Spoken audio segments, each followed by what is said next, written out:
Guys, I am back with part 3 of this weird, I don't even know what to call this video, like this weird spiritual stuff that was going on of the woman that gave birth to me, basically molested me, her spirit. She didn't like literally touch me in real life, but her spirit, something has been, like her spirit has been, it's like something that was in me. And so like she's like basically, just to catch you up, if you didn't see the other video, basically I started hearing her voice like I'm hearing your voice right now. Like you hear my voice like crystal clear, like somebody's literally in my head. And so she's, in America they would say, that's called paranoid schizophrenic. This was not just other voices. This is a familiar voice.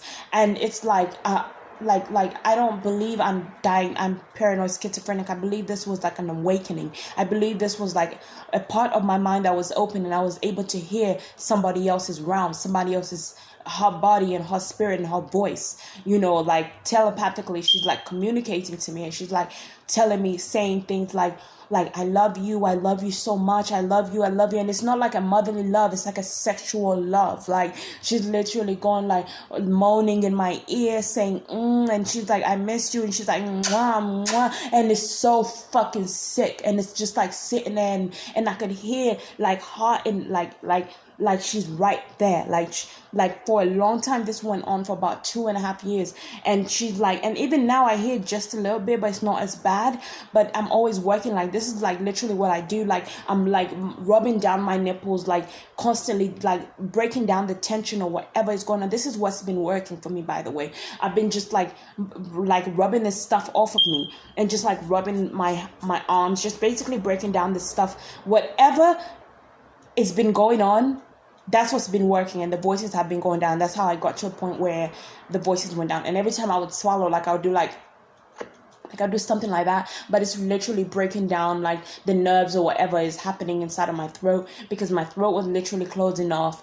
Everything was going on. I'm hearing this woman screaming in my head so loud. It's like spirit. It's like her voice was like overlapping. It was like one voice. It's like, when you're in the studio and you make your voice, when you're singing and you make a voice like ah, and the other one is like ah, and then you put them together, it's like ah, and it just sounds like, a choir. Well, this is how it sounded, but it didn't sound like a choir. But it was like one voice was led in one way, another voice came out in another voice comes out in another, and she's like like, when like doing those things to me, and just like talking to me like I'm her lover or something. And I'm sitting there like, God, every day I wanted to literally die. Like I was like, I stopped working. I couldn't even dance out. Like I was a dancer in Vegas. I couldn't dance anymore. I couldn't work anymore. I was homeless. I was down. I was like literally like I couldn't do anything. I could not move on with my life, hearing these voices. And literally I'm feeling these I was literally being ghost, like her ghost was raping me. Like I could feel my nipples moving around, vibrating, and I could feel, it feels like someone is touching them, someone is like molesting them, someone is like, which is hard. Like it felt like she was literally. And then I had a dream when another night I go to sleep, right, and I had this dream, and it's like and in this dream, it's like she comes in my dream. She came into my dreams, and she like in the dream, she like grabbed my breasts, and she like literally slipped her hands on my nipples, and I felt so fucking grossed out. And I was like, ew, I hate you guys. And it was like my family. It was like my sisters were in the same room as her, and she was sitting right there, and I would see her spirit in a different light, and she was literally right there rubbing on me, and I was like, ew, I hate you.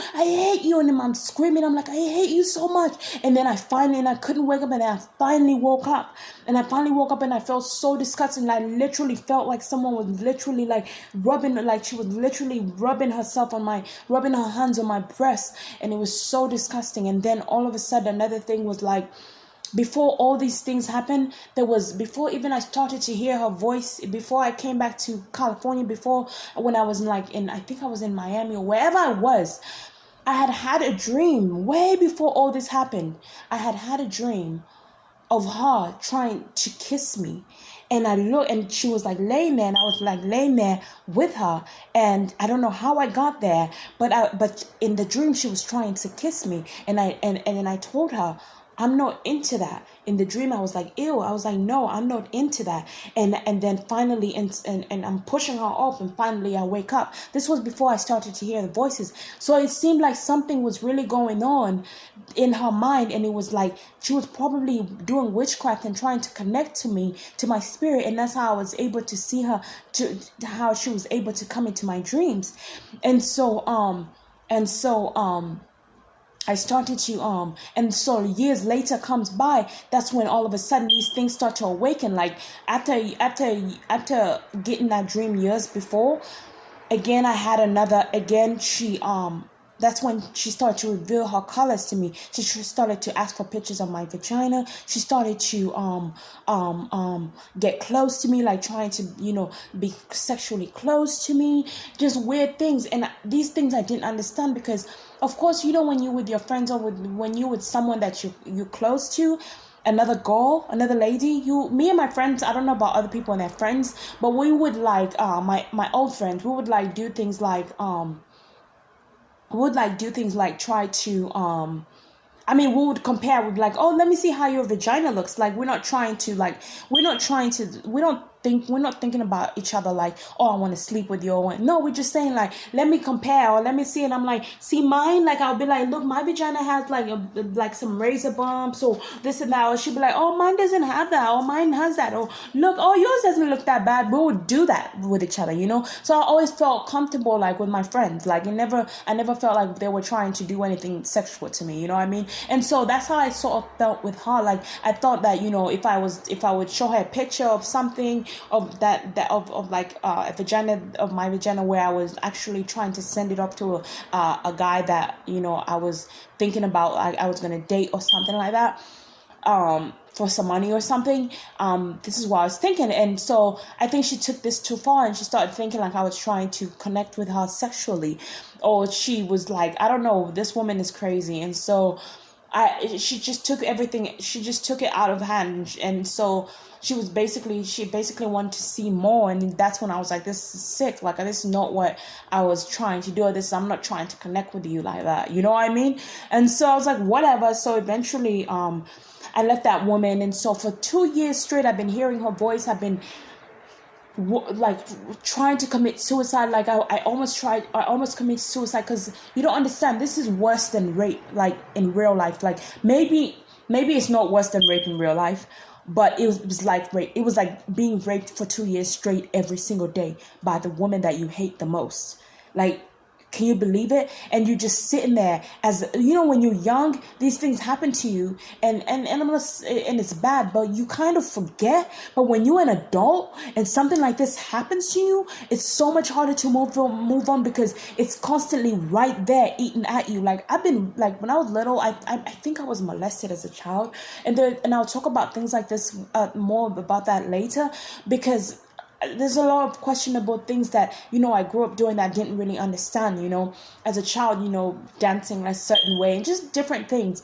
But when you're an adult and you're experiencing rape, like at an adult age, and it's not like somebody grabbed me and raped me like right there, and I've been raped like that before, but this was even worse than that. I was grabbed by like, I was in Texas, and I was I was so desperate for a boyfriend, for somebody to be with, someone to hold my body, needed to, have sex with someone, not like to be raped, but I was online looking for someone to be with, you know what I mean? And I was in Texas, and I met this boy online, and he was like, I was, I think, about 21 or something at the time, and I told the boy like, oh, can you be my friend? We started talking, and it was like, well, be my boyfriend for about a week, for 2 weeks or something, and and then after 2 weeks I'm leaving town, and we don't have to talk anymore.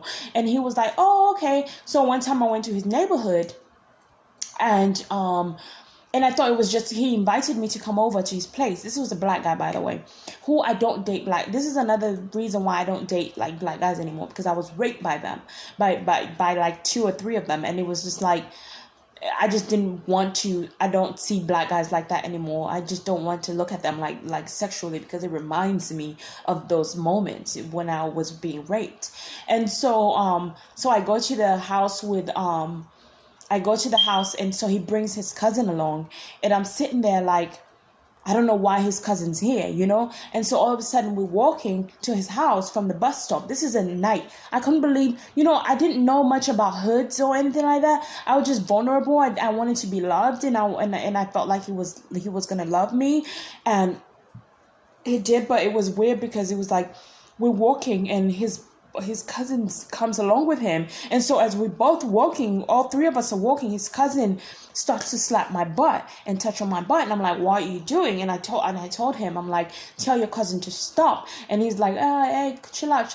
But then he was like, stop. And then his cousin wouldn't stop. And so all of a sudden it just like, he goes on, and he was like, I can't control what my cousin's doing. And so as I'm walking to the house, and if his cousin finally stops doing what he's doing, as I'm walking to the house, we buy liquor, we buy like, they smoke weed. I don't really smoke weed. I don't like smoking weed. I don't smoke weed at all. But I was like, no, I don't smoke. So we all chilling. So we were all cool, right? And so I'm drinking some liquor, not too much. So we all cool. And we all hanging out. And, you know, I'm attracted to the guy that I was supposed to be dating. And the cousin's just chilling. And so he was cool. He wasn't touching me anymore or anything like that. He wasn't trying to rub on me or anything. So we're just chilling, right? And then all of a sudden, I'm like pretending to be, you know, I'm drinking, I'm feeling myself. So I pretended to throw up a gang sign because they told me they were Crips. And so I was like throwing up this gang sign that I always practice, which was like Southwest Houston, Texas. And the T is like this. So no disrespect to any gang, but this to me was a T. This is a S, this is a W, this is a T, which is Southwest Houston, Texas, where I was raised. And so what this T means, it means folks down. And there were folks like in the Crip gang. And so I didn't know that. And so when I put it down, they looked and they couldn't believe what I put the sign that I made. And they were like, what? No disrespect anyway. And they were like, what? And they looked at me and said, what did you just do? And I was like, I don't know. And I didn't know what I did. And I was like, I thought they were playing. And so the guy was like, what the F? And he grabbed and I was wearing his shirt. I think his cousin's shirt or his shirt. Because I changed my clothes to become more comfortable. And so he rips off my shirt and he was like, give me my shit. And I was like, what? I couldn't believe what was going on. I thought they were just playing. And so all of a sudden they were like, matter of fact, lay down and all this, and I turn off the light, and all of a sudden I had to lay down, and I'm like, I don't want to get like, I didn't want to fight, because when you fight back or you try to run, they're going to chase you. This is not my hood. I'm in a place that I've never been before. I don't even know how to get back home at night. You know, I don't even remember the bus I was at. You know, I don't even remember the walk, because we walked together to his house, so I don't know how to walk back to the bus stop. This all in the morning. So I'm laying down. I was stuck in his house. And so I was like, please don't do this. He was like, lay down. I was like, please don't do this. And so I'm laying down and he's like, shut up. And then so he starts to sleep, to fuck me. And so it was like, I was like crying a little bit. And the whole time I'm like, I'm not too uncomfortable with him doing this. I don't like that he was doing it but me and him had slept together before, so I didn't feel too uncomfortable with him doing it. But when his cousin came in, then the whole thing became like, oh my God, like it became even worse. Like, first of all, I didn't like him fucking me without my comfort, like without me being like, oh, like let me do it, like. But the worst thing was that his cousin was right there watching, and after he finished, I looked at him. I'm looking at him while I'm being raped, and I'm telling him, please stop doing this, please stop doing that. And he looks at me and he's like, shut up. And then I was like, I just stayed quiet. And because I knew that if I would have fought him, they would have tried to beat me. And so then all of a sudden, his cousin comes on top of me, and his cousin starts effing me. And so the whole time it was even worse, like just him going in and out of me, and just like the whole thing was like so demonic, and I couldn't believe, and they just going ham on me, and I'm just like, oh my God, like I cannot believe I'm experiencing. I'm praying in my head that this will stop. Finally they get off, do whatever they finish. And I'm feeling terrible. And so I had to go to sleep in the same house. I had to lay down. And so I go and I lay down with him, and he's not his cousin, but he's like, okay, I'm running out of time, but I'm going to continue this in the next video. It's literally 14 minutes and 47 seconds. So I'll tell you more about it in the next video, guys. Thank you so much for tuning in. Please feel free to subscribe and leave whatever comments you feel, and give this video a thumbs up or thumbs down. Wonderful day.